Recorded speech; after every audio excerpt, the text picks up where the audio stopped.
Hi everybody. Thank you all for coming to join us for today's episode of The Outlet, Lunch and Learn with SheTek's Extraordinary Women. Today's episode is the 12th episode in our ongoing SheTek webinar series, and I believe it's actually the 16th SheTek event altogether. At SheTek, we are so proud that we're able to create events that help you all with strategies and support in negotiation, leadership, risk-taking, data careers, and more. It's only through your contributions, questions, comments, and emails that we're able to keep growing the outlet and SheTek into the company and webinars that you love to plug into. Thank you so much to anyone who's been a part of previous SheTek events. I'm Meg Virag, Program Coordinator and Community Manager at SheTek, and I'll be your host today. We'll record today's webinar and we'll post a link to this recording on the SheTek Power community as soon as it's available. You'll also find past episodes of The Outlet, the 2020 SheTek Virtual Conference, and our recent Recruiter Secrets to Getting Hired Fast webinar at the SheTek community under the resources link at the top of the page. Stop by and check out our archive. Right now, all our attendees are muted by default. We'll have time for Q&A with our guests, Stacey and Chaya, after today's interview. Please submit all questions at the Q&A or in the chat box at the bottom of your screen down there. We'll let you know that it's been received, and we'll get those questions answered at the end of today's session. You can also use that chat box to engage with us or the other attendees if you like. Today's webinar is brought to you by SheTek Inc., a nonprofit organization registered in New Jersey dedicated to increasing the number of women in the tech staffing pipeline. SheTek's patron sponsor is PAM10, an award-winning global IT services and staffing organization based in Princeton, New Jersey. PAM10 conceptualizes innovative software products and solutions for its clients and oversees them from development to implementation. PAM10 also connects exceptional talent to organizations around the world. Find out more about PAM10 at pam10.com. Today's episode is titled Growing Your Data Science Career. We're talking to some extraordinary speakers today. Our own Chaya Pamula, SheTek founder, PAM10 president and CEO, and Softkin founder, and Stacey Stewart, vice president of information technology at a leading healthcare products company. Chaya Pamula is SheTek's co-founder and the co-founder, CEO, and president of PAM10, our sponsor here on the outlet and SheTek's patron sponsor. PAM10 is an award-winning global IT services and staffing organization, like I mentioned up above. Through her work leading PAM10, Chaya saw for herself the challenges of hiring women in the tech field. Though jobs were available, Chaya didn't see many applications from women in tech. Chaya went on to found SheTek to increase the number of women in that tech staffing pipeline. Chaya also combined her business acumen and passion for charity to found Softkin, a nonprofit organization that operates in the United States and in India and creates loving and caring homes for over 100 children in need. You can find out more about Softkin on softkin.org. Stacey Stewart is a vice president of information technology at a leading healthcare products company. She is the executive owner for data governance aimed at bringing together business and technology stakeholders to deliver data solutions that are both value-driven and scalable for use across the company. Stacey brings 27 years of diverse strategic and operational experience in data management, analytics, information technology, supply chain and sales marketing. Stacey has worked in many functions in technology and data management, including enabling areas such as connected visibility, agile applications, performance management, cognitive analytics, and predictive modeling. Stacey received the YWCA Tribute to Women in Industry Award in 2016. She's a frequent speaker at industry and data governance conferences and is a passionate advocate in high school forums to educate students about opportunities in STEM-related careers. Stacey received a Bachelor's of Science cum laude from the University of Delaware with a degree in Economics and Management Information Systems. We are so glad that you could join us on today's outlet, Stacey. I'm going to hand it over to Chaya so we can get our conversation started. Thanks a lot, Meg. Stacey, it's such a wonderful experience to be with you on the panel. Thanks for your time, and I so look forward to this one. So let's get started. First of all, thanks for joining. And Stacey, by the way, is on our advisory board for SheTek and gives a lot of time for initiatives like this. So we are glad to have Stacey with us. And for those who have been attending our webinars regularly, I really want to thank you for your interest in SheTek, and hopefully our webinars are helpful for you. So let's get started, Stacey. So my first question, favorite question. So I've known you for many years, but I'm still, I would like the audience to hear about how did you land into data on the data side, data analytics side, and what do you really love about data? And what about your career in data keeps you energized and working on it continuously for so many years? Thanks, Chaya. Thanks, Meg, for the great intro, and thanks, Chaya, for allowing me to be part of this. And I think to answer your question around, my whole career, I've been working on many different aspects surrounding data. So putting in brand new systems, and there's so many different things you can do with the system, but the data is always the piece that always has spoken to me, and also the piece that lives on. What I love about data is it tells a story. So in business, we could all have conversations and work on the various different business problems, but by looking at the data, it tells a story. You can learn so much about a company. You can learn about a product by just looking at the data. And I think in all of the jobs that I've had over the many years, I've been involved with e-commerce, where you have to sell a product by using data. And we're all shoppers, we're all consumers of data. We know when there's bad data out there, you don't buy a product because it gives you the wrong information about it. So I think just all of those aspects around the data, certainly in the business context, it touches every single aspect of every process related to data. Many jobs, you get to work in one function. In data, you get to see the whole business. So it's certainly been a journey for me as I've worked through, small systems implementations to large scale business transformations to now, of the more recent years, really getting to use the power of data to feed all of these great insights and enable capabilities for companies to solve some really, good, challenging business problems. That's awesome. I really like the way you said about data actually tells you the story. It's very interesting because, I strongly believe that women have this, innate or DNA or innate skill of problem solving and also analyzing the problems, right? Analyzing the information. So it's very interesting that this career can be something really very fruitful for women. But a lot of people are currently, especially in the COVID situation, right? They're currently unemployed and they're looking to reskill or upskill to move into different fields, which obviously we are focusing on the technology field. If someone wants to get into data analytics or data science as an area for seeking their jobs, what do you suggest? How do they approach? Do you still recommend data analytics as do you recommend data analytics as an opportunity for career growth? Yeah, I mean, it's definitely a growing area. If you go on any of the job sites and you just type in the word data, you will end up with, an unbelievable amount of hits.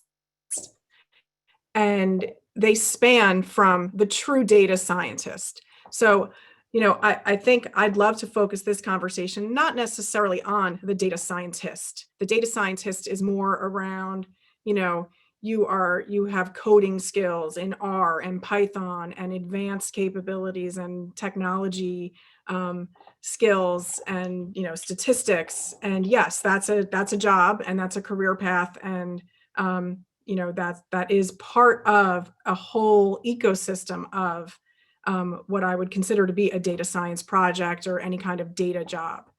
But there are hundreds of other jobs that are not the data scientist. And some of them are, when we look at skills that people might need, first and foremost, I'd look at what is your business understanding? So even if you can't do any kind of coding, do you have any sort of understanding of a certain business, from a prior job? Because the fundamental to solving any problem using data science is understanding business processes, business problems. And if you find that you don't have any of those because of, maybe you're new into the workforce, Don't second guess yourself, because you're a consumer, you're a patient, you're using data and interacting with the world of data every single day. So, if you find that you don't have the skills of just the basic business understanding, take a look at some of the skills that you do have as just a regular human in this world, using your phone and your computer, purchasing things and, experiencing the world. Because often many of those scenarios lead into these projects and the skills that are needed to bring these data solutions to life. If I were to highlight some key skills that you'd want to make sure that you can highlight, if you have them or have ever worked with them, or maybe go and do some training online, that would lend well to any kind of data job. First and foremost, Microsoft Excel. Yeah.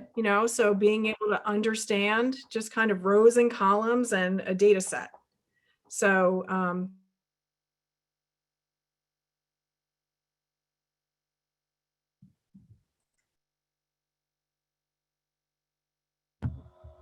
It looks like Stacey might have frozen a bit. Yeah. All right. Let's give it a few seconds. Is it back on? Yes. Okay. Thank Sorry you. about that. We thought something might happen. Okay, hopefully that won't happen again. Where did I leave off? So you were talking about all the simple tools that people can use. Okay. Like Excel and yeah. Yeah, so Microsoft Excel, and if you find that you may not have some of the Excel skills, you can go online and just learn the basics. I don't think that you need to have skills that are, there are very deep, intensive Excel skills. I think just the basics of being able to understand a data set, link multiple data sets together, create some views, I think is a skill set that is useful in many different scenarios in business for any kind of analyst role. The other area that has evolved over the years is the data visualization tool sets. So Tableau, Power BI, ClickView, I'm sure there's many others that are out there. Those are the primary ones that I've used. And that's really around telling the data story. And you don't need heavy technical skills to be able to do that. You need to be able to understand, what is it that I'm trying to solve? And how do I use this tool to take the underlying data and tell a story? And when we think about, I'll give an example, think of the COVID days of when this, you all would have seen a lot of the charts that started popping up around people telling the story with data. And depending upon what chart you see, it might tell a different story. Is it per capita? Is it how many cases? And there's so many different ways that you can slice and dice. So it's not just about the tool, it's the person driving the tool and how, the underlying data to be able to tell that story. So I'd highly recommend, those visualization tools and Excel to build in your toolkit to kind of get a handle of those. And I'm certain there's opportunities if you have those sorts of tool sets in your tool belt. I'm glad you brought it up, Stacey. Some of the tools, actually, we through SheTek, we are running a program called Data Curator Training. So we have some of those, hopefully, some of our participants are attending this webinar. So we are doing the same thing. We're trying to introduce some basic tools and then helping them to understand the data sets and make some meaning out of those data sets. So introduction to those tools is going to really help them. But apart from all these tools and these skills, are there any personality traits that show a person might be a better candidate for pursuing career in data analytics or data science? Any natural tendencies that might make a person great at working in data? Yeah, I'd say there's probably a few that I certainly would always look for any role. And certainly in the data space, I always say data is a team sport. There are no projects that we execute in this space where somebody just goes aside in the corner and solves it all on their own. So being able to work in a team and, depending upon what role you have, you could be the organizer, you could be the one that makes it come to life, but you have to work together. And there's so many different inputs to what is the problem, what is the data set that needs to be cleaned up. It never works out perfectly. So there's always kind of, working together as a team. And the other characteristic that I always look for is also, people call it, persistence or grit. You can't be somebody that gets frustrated too easily. You got to keep pushing through. This stuff is solvable. It is, complex, complicated, but there's so many different ways that you can solve many of these problems. You kind of have to keep at it. And, there's no one that shows up that doesn't run into these problems. Otherwise, they wouldn't call it work, right? So working together as a team and kind of having that persistent, trait about you, don't give up easily. And then, certainly many of the roles, you need an attention to detail. So if, some of the roles in the data space could be a little bit more higher level and strategic, but for the most part, at the levels of being more of an analyst, you want to be able to pay attention to the details, because bad data in, you end up with a bad result. So you want to be able to kind of have that analytical mind and attention to detail. Those are great points, Stacey. I think teamwork is important, right? So you can get the inputs from rest of the people and their perspectives and the way they are understanding and looking at data. The other thing from what you said, I gather there has to be some interest, right? Some appetite for problem solving or analytical appetite for people, which also kind of requires some curiosity, right? I should be curious to understand what's behind the data. A lot of times, data jobs are seen as more something that I should have strong statistical and analysis skills, or I should be good at math. And what are your thoughts around that? Yeah, I mean, good at math. I mean, again, if you're going to go more towards the heavy, like algorithmic logic where you're having to build those, I think those math skills become very important. Of course, I have 3 kids, math's important. Everyone needs to know math. But in terms of being able to be successful, it's that curiosity and that analytical mindset. And what I always like to say, especially when folks are presenting some of these visualizations, is it leaving me with questions? Am I asking a lot of questions? And which is a good thing, but then, if you're on the side of building these, you want to be able to look at these data stories and say, is it answering, if I'm a person that's looking at this, did it answer my complete questions? Or if I look at it, what other 5 questions does this now trigger? And be ready to kind of now build up that story. So I do think it's a curiosity, but also the analytical mindset to say, oh, how do I answer that question? Someone's going to look at this and say, oh, well, what about this? When you see an exception, someone's going to say, well, what do we do about that? Kind of having your own curiosity to spot those and know I better have an answer for it, and then look at the next set of, visuals that I need to create. So certainly, I think, anywhere in this whole world of data, you have to kind of have that curiosity, that desire to kind of the quest to find out the insights. Yeah, great input, Stacey. And if someone is looking for getting into a career in this space, they probably are. I mean, they're without any prior experience. They're trying to get into this space. Do you recommend any specific job roles they should be looking at as a beginner in this process? Yeah, I mean, I think if it's their first role in data, something in the, there's so many different titles, but it could be even something around setting up data. So master data management setup, anything like that, where you're at least being part of setting up a product from end to end for a company. So those are nice introductory roles that really gets you to the how is this stuff created. Any kind of analyst role where you are building reports or looking at data sets, providing insights to people. I think those are great introductory roles in this space. Yeah, I think there's other areas too that you can start, the tentacles start going all over the place. You could get into audit, process reviews, any sort of compliance.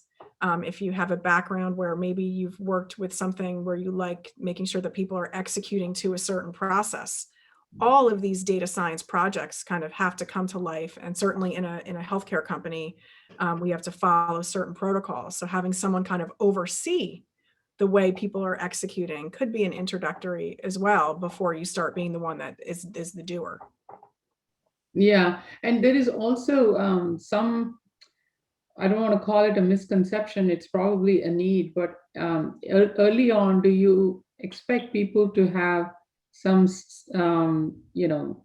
SQL experience, writing scripts and extracting data, analyzing data? Do they have to know SQL, or I think they can start with Excel, you said, but how do they go about querying the data? Right. Yeah. So I think, if the more skills you have, the more marketable that you are. But I think if you don't code and don't know even basic SQL, there's still opportunities for having roles by using, you do data exports and you would use Excel. And I've worked with many people that did not have any coding capability and they were highly successful. Not necessarily as a data scientist, but as an analyst.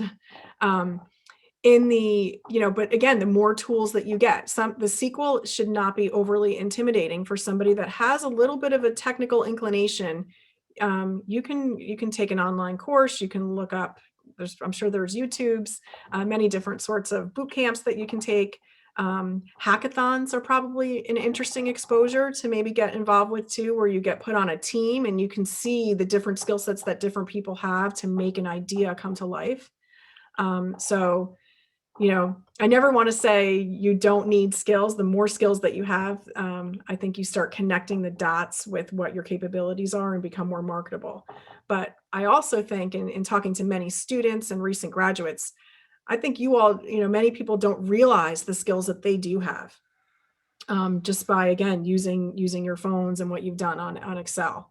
I often have to say, make sure that you highlight what you did using Excel. And the different problems that you've solved and the different data sets that you may have used in your life. Don't underplay some of the experiences that you have, because some of it isn't rocket science what we're doing. It's just applying those to a business problem. So do you suggest that they can start something like a market research analyst kind of thing? They're looking at information, trying to find relations. They may not know the tools and technologies, but at least, start off there. Do you think that's a good start to get into some market research analytical positions? Yeah, I think any kind of, that's a great opportunity. Again, if you type in data and start looking at entry-level data, you'll see a lot of these like research roles, analyst roles, and they'll all be looking for some sort of critical thinking and the ability to manipulate data to be able to come up with an insight. And, we use the word data science and it sounds intimidating, frankly. Yeah, I'm not a data scientist. I have had programming in my life and I've, been able to do that, but I've been adding great value with teams in the data science space without being that hardcore coder. It's interesting you brought up the data science position, right? The data scientist. I also struggle with the differentiation, right? This whole data science thing emerged in the market in the last decade. And there are many people who've been in the data space for decades, right? So now we have come up with this new term, data science, which is pretty much tied into artificial intelligence and all that stuff. But what do you suggest for someone who's been a data analyst to move in that direction, to become a data scientist? And do you really see a huge difference between these two roles? Yeah, so I do think it could be an evolution where, and there's so many different problems to solve. Some that are much more sophisticated would need a more sophisticated data scientist to deal with some more complex things. But with a lot of the tools that are out there, and I'm not necessarily talking about the visualization tools, but some of the things on Amazon Web Services, Microsoft Azure, some of the things that come with those toolkits. You can solve some problems running algorithms without necessarily coding. So I do think it is an evolution in, sign up. And I always recommend, if you are in a current job and there's an opportunity to work on a project, to raise your hand and say, yes, I'll work on this, even if you don't feel like you have the tools in your toolkit right now. There are so many online resources to figure a lot of this stuff out. And I don't know that you necessarily would need that advanced coding. Many problems can be solved if you have to be a little technically savvy, but by using the tool sets that the company has in place to be able to kind of navigate your way through it if you have some of those basic skills.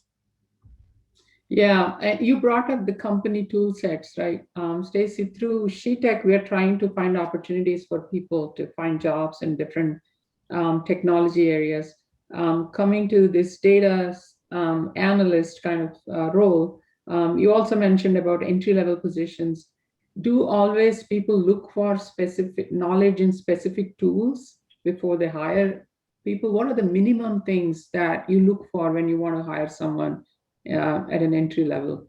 Yeah, and I'd say, again, minimally, it's Excel, some kind of a visualization tool. And if it is an analytics job, I would be looking for some experience or at least some knowledge with those analytics platforms. And I hate to call out brand names, but it would be the Azures, the Amazon Web Services. There's hundreds and hundreds of different tool sets for data wrangling, meaning, how do you get data ready? And then some of those reporting capabilities, some of the, I hate to throw out names of tools, but any one of them, I think on your resume is helpful to tell the story. But more importantly, it's the candidate's explanation of what they did to solve the business problem using these capabilities.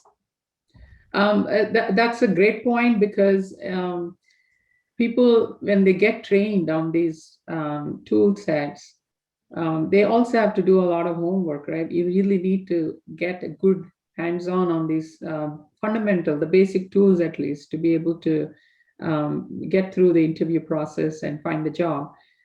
So getting back to your role, and you've been in this for, as I know, maybe 20 years in this space. What specifically do you look for? I understand there are specific things that you look for, for your organization probably. But when someone has to interview with you for a position, are you looking for any kind of specific qualities or skills apart from the hard skills? It's like, we speak about this every time, but there are some specific skills that have to be combined with the hard skills. So what are the things that you look for in a person that's interviewing with you? Yeah, I love when somebody can articulate, yes, their resume, that's the list of all the things that they've done, but that almost is a very quick review of what they've done. I love to hear the stories around the value that you've added to a business. Why should I hire you? What problems were you faced with, and how did you work with a team to solve the problem? And I also love hearing about failures and challenges and how we get past them, because that's how we all grow. So, people on this webinar are probably from varying difference of, first job, or you've been in the workplace maybe for quite some time and, looking to get into something new. I think everyone has a story to tell around, problems that they've been faced with and how they solve them. And, using technology along the way to solve them is also a great highlight. And, what you learn from it, because it's not, especially in this new world of data and new technology, there are things that we are going to be working on next year that nobody knows how to do.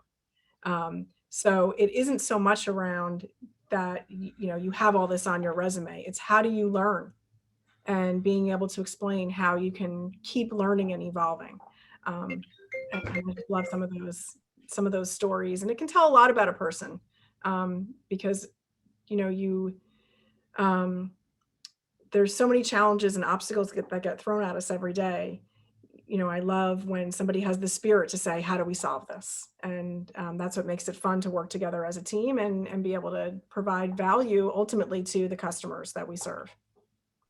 So Stacey, do you think patience is one of the ingredients to a successful data analyst? Oh, that's a tough one, because I think I'm probably the most impatient person. So I don't know. I'd say no. You got to keep going and go fast. But yeah, I mean, you have to have a the speed of business right now is very quick. So patience from the perspective of you can't get frustrated easily, because when data gets handed to you to solve any kind of a problem, it is never in the shape that it needs to be.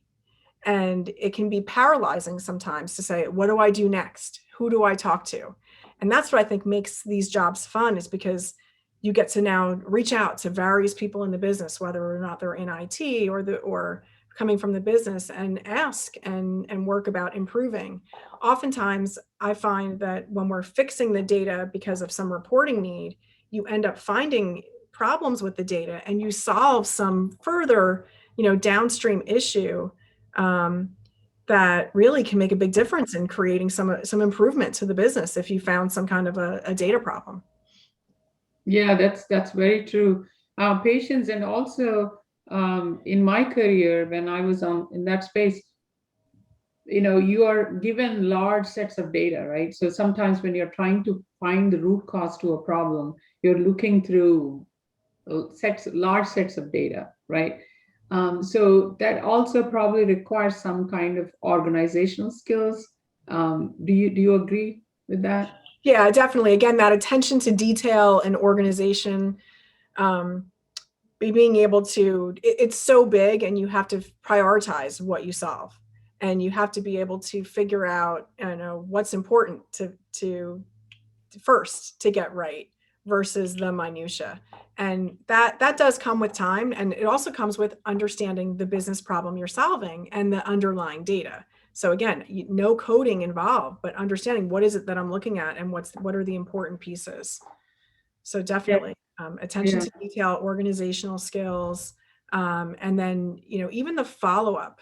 There's when we talk about organization skills, I also like to think of action.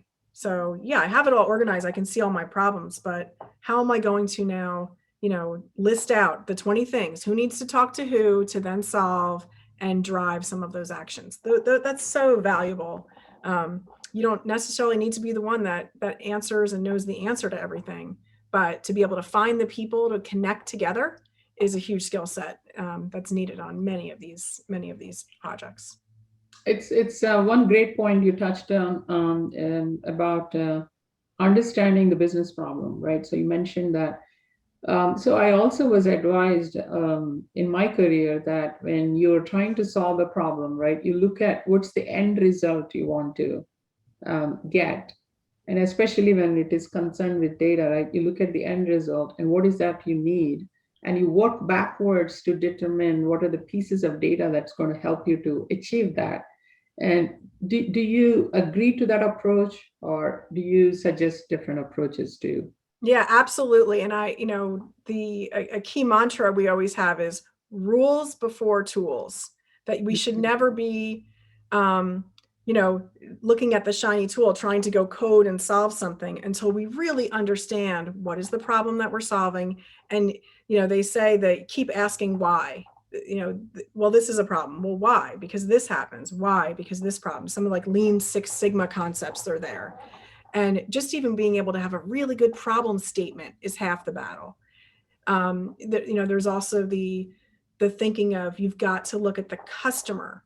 So often businesses are very internally focused, but if you look at it from the customer's point of view and then work your way back to truly identify the business problem, work your way back, then, I think you then get that even more important problem statement to then go solve. I love it what you said, rules before the tools. I just made a note of it. Yeah. That's great. So I have one last question. I want to leave room for the questions and audience questions. Uh, do you suggest any groups or that the women can join just to connect with the right people in this space? Do you have any recommendations? SheTek, right? Thank you. Yeah. I belong to several groups via LinkedIn in the data area. And some of them are very specific to master data management, data governance. So there are so many out there. I don't know that I could give, specific ones to go after, but think about your industry, the industry that you want to play in, and seek out some of those groups and forums. And then, what area you believe you'd like to focus in. Is it the visualization space? Is it the analytics space?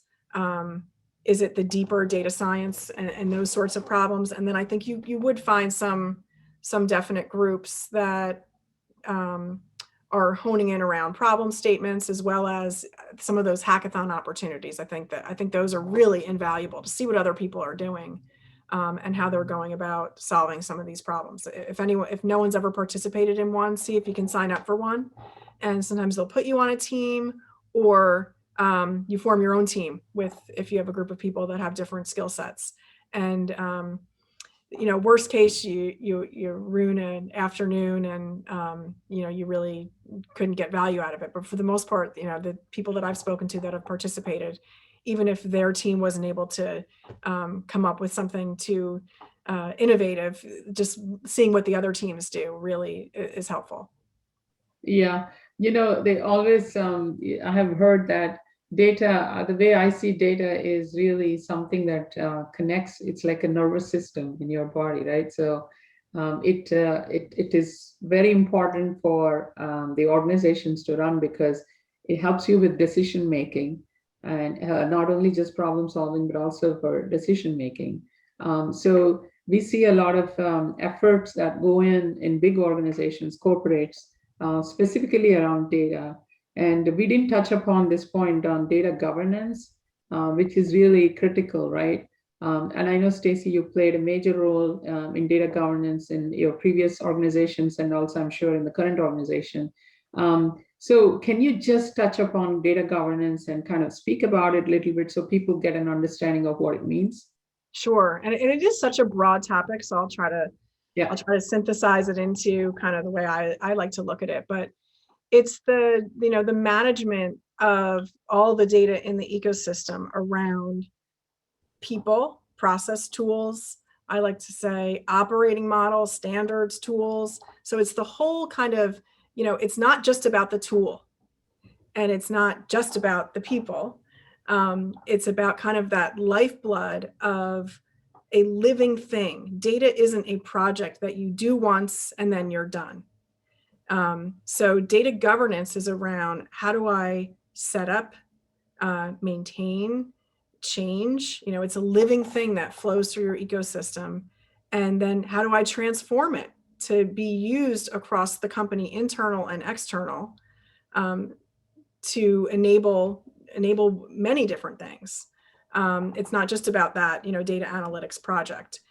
And, there's so many different roles around data governance, where you've got stewards that are looking after, their whole job is to look after one data set and make sure that if these are these are the set standards, is what is in my entire ecosystem adhering to those standards. Because if it's not correct, you've got issues with, orders, invoices, shipments, manufacturing, reports. And, it's so important to have it right coming in, so that when it goes out, you can trust the data. So I do think data governance and any of those master data management careers, while it's not quite data science, it's the fuel that feeds into many of these data science capabilities. And it can really set up a company for success, or a lot of inefficiency if you don't get it right. and many people have made full careers out of, and certainly most of my career has been around the data governance space. So some of the other areas, and these are interesting careers that are popping up on the periphery of data governance around privacy, compliance, cybersecurity. There's new roles called data ethicists, data linguists. So if you're going to code chatbots, you need somebody that understands how people talk, and that feeds some of the natural language processing. The ethicists, just because I have all this data, should I do this certain analysis? Good examples of, we might have data that you can see when people log in, when they log out, when they do things. Well, from an ethicist point of view, you can't use some of that data. There's privacy protections there's many different laws that are coming up around how you can use the data, how we have to protect people's data and do no harm. So that also is a whole series of careers you can make in this space that really have nothing to do with coding, or any kind of detailed technical capabilities. Yeah, that's actually calls for a completely separate session, right? Right? So, Yeah. Especially when you speak about data security, compliance, all of that. I'm glad you touched on it.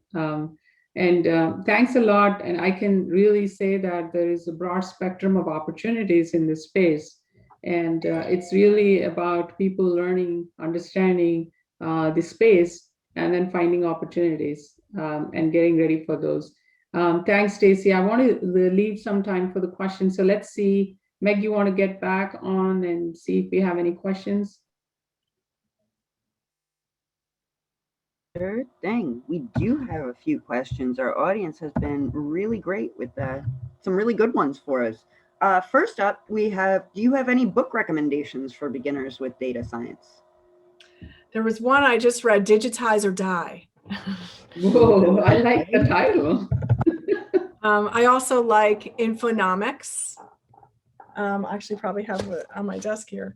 And that's by Doug Laney. And it's really around, monetizing your data, treating data as an asset. And that's an evolving capability. So I'd recommend reading that one. And I don't know that I have other ones on the top of my head, but there's probably a whole host around the digitization.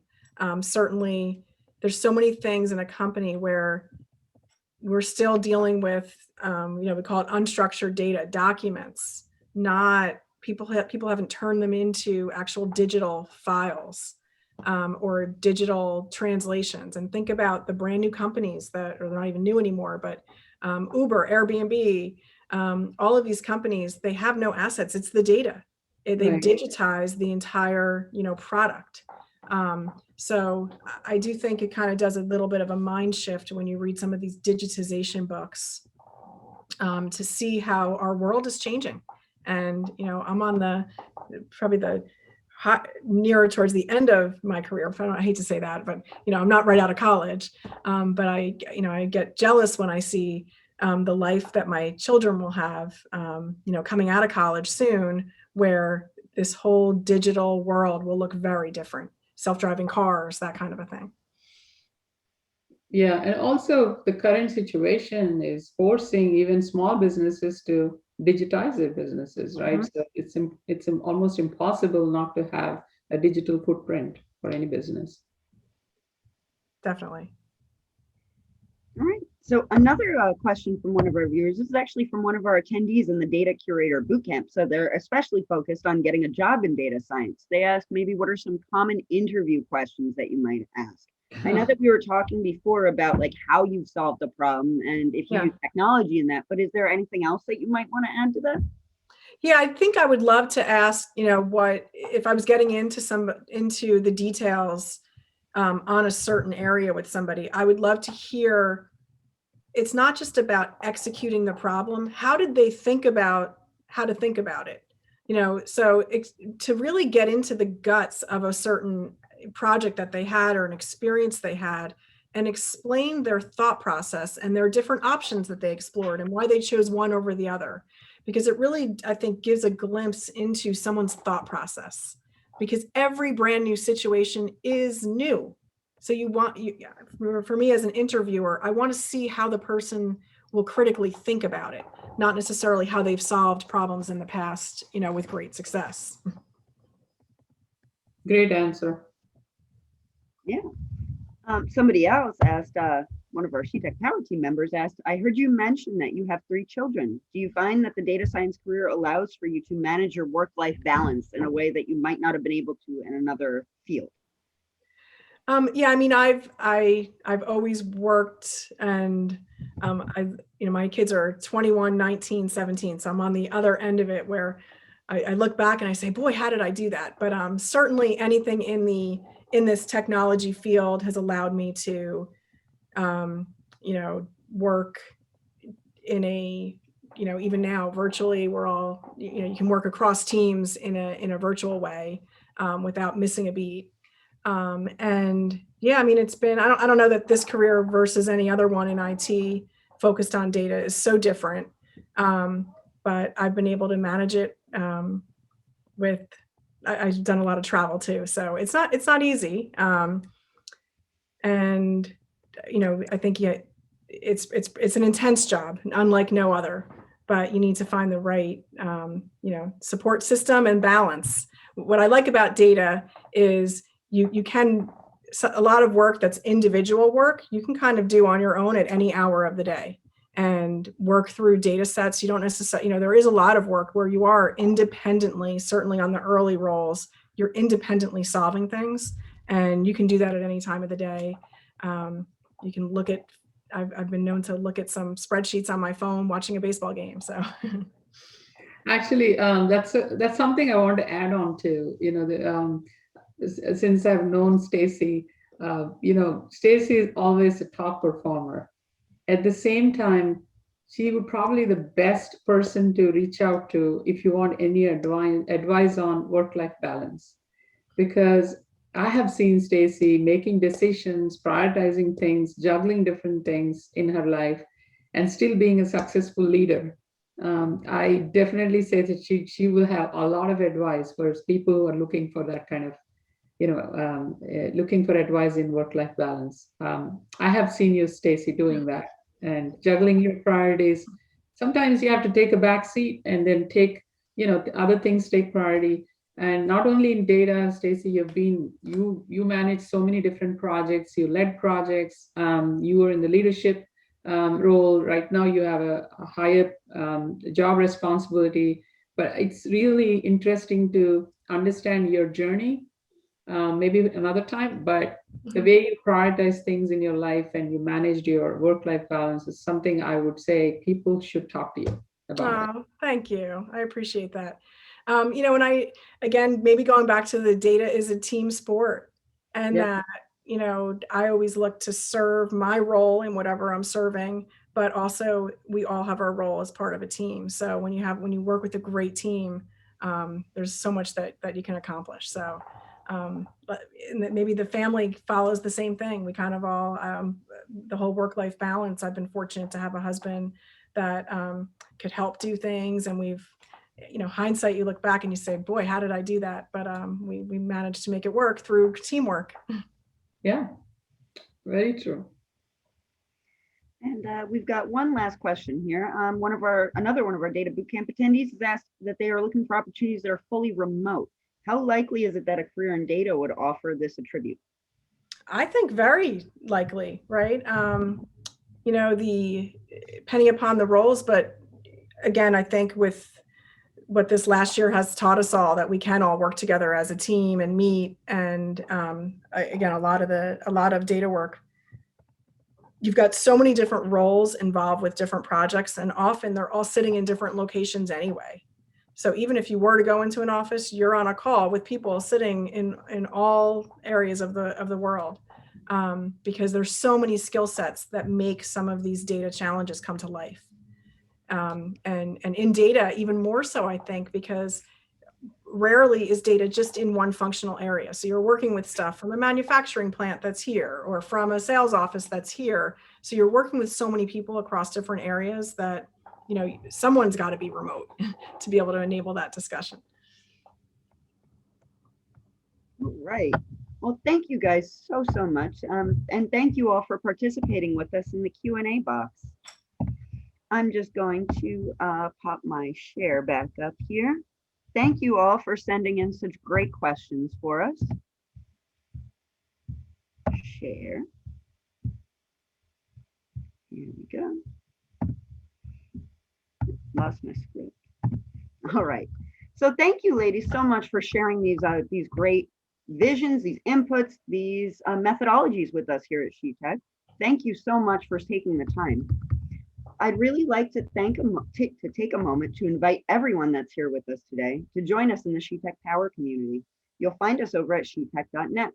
The SheTek mission is, again, to increase the number of women in the tech staffing pipeline, and we do this through engaging, empowering, and employing women just like you. Engage with us in our community's active discussion board, where we post new topics to discuss things that are relevant to you in your career. You can connect with the top women in tech from around the country, learn from them, and then share your learnings with others. The SheTek community even has a revolutionary matchmaking system based on interests and skills in your profile, making it an ideal place to find a mentor. Visit the SheTek calendar and sign up for the rest of the virtual events in our Spring's Prep for Success series, including networking and uplifting your elevator pitch on April 29th and masterclass interview skills on May 14th. Invest in your career by spending your lunch break learning from our results-oriented events. Empower yourself with SheTek community resources. We offer trainings in top tech skills like our new 8-week data training boot camps, like Chaya mentioned earlier, or take shorter on-demand training sessions in Tableau, Salesforce, DevOps, and more to increase your skills and bulk up your resume. You can also use our free downloadable worksheets to set effective goals and develop self-branding strategies. Use the SheTek community for the tools that you need to increase your tech skills. You can get employed using the SheTek Community Careers page. We post hot new tech opportunities around New Jersey, New York, and the rest of the United States every week. From highly skilled and paid roles to entry-level positions suited for those just getting started in tech, we've got a position for everyone. We even post jobs in data science at all levels, making it a great place for you to grow your data science career. Come on by and see what we've got on offer. Join the SheTek community for free at shetek.bizlego.com. Thanks so much to everyone that's joined us for the Outlet episode 12, Lunch and Learn with SheTek's Extraordinary Women today. And thank you again to our guests, Chaya Panua and Stacey Stewart. Stay plugged into the Outlet, join us in our community, and follow us on your favorite social media channels for all our updates. Talk to you soon, and thanks again. Thanks, Meg, and thanks, Stacey. It's so nice to again catch up with you, and we'll talk more. Thank you so much for your time. Thank you. Wonderful discussion. Good luck, everyone. Thanks, everyone.